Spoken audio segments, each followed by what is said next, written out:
If one model has multiple images with their first and last frames, then during the 2.1 model process, a similar workflow was used to handle the first and last frames of multiple images in a single render session. So in the 2.1 series, after the light XUV model was introduced, there was no room for improvement anymore. These days, I just happen to use this process again, implementing it with 1.2.2 on the ESE model. Basically, there's a somewhat stiff transformation. Finally, they use the Mega model to complete this task.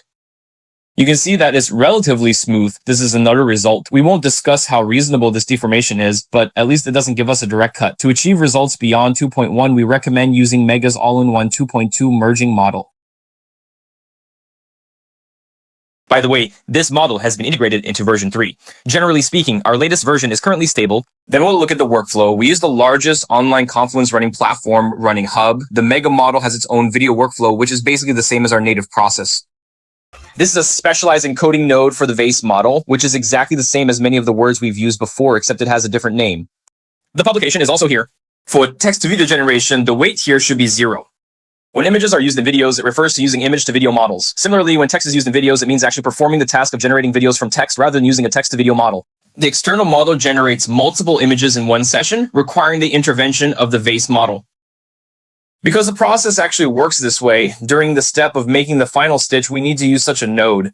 If there are multiple handheld needles, we need multiple such nodes connected together as our input, like entering the control video and the controlled mask video. I have constrained the width and height of all input images. Here I have input 6 images, but actually I haven't tested the extremes yet. You can continue to experiment further on your own. In my personal judgment, compared to the consistency loss we first encountered with the images, what we first hit was our performance ceiling. Well, with 48 gigabytes of GPU memory and 96 gigabytes of RAM, in my opinion, the upper limit should be around 12 cards at most. Navigate to Double Hub and click on AI, or click the link in the description to register and you'll get 120 gigabyte. Logging in every day will also give you 100 points. The corresponding AI workflow and one-click AI applications have been deployed online and can now be run and tested online. Then we look at some test results. This is the multi-head attention frame of the 2.2 model. This change feels a bit stiff. Megatron model still gives face, with 2.1 having some parts and 2.2 merging more weights together. So the number of these 4 images can be seen as relatively smooth transitions. That's 6 if there's just a little more. So I have another test here. During that test, when we needed this image, people were only using 3 images arranged in a similar layout. Then one is a figure, the second image shows this figure in motion, and the third image involves a slight transformation to create the effect. In terms of these 3 images, at that time, based on my personal judgment, these 3 images were not entirely unrelated. On the contrary, they had a very strong connection. According to theory, it should produce a good recognition result, but in reality, something went wrong, which is why this video was made. In the Mega model, we just need 4 steps to reach this result. Such changes already met the requirements for the test at that time. What is the difference between the Mega model and version 2.1? We see the result of 2.1.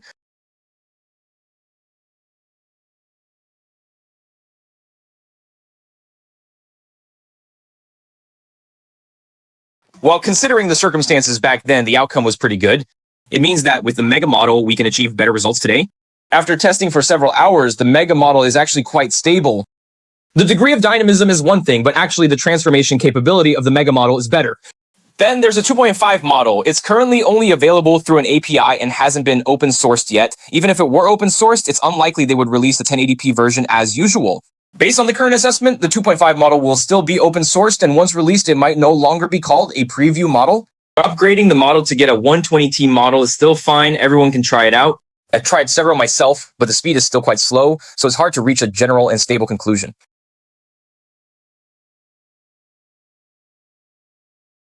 So most of the time, this channel shares open source models and projects, but closed source models are where RunningHub really shines. He brought down the prices of many popular models like VDO. Some models like Kling and Wansheng have specifications that are even lower than the officially announced prices. The more you use it, the more you'll realize that saving up over time really adds up.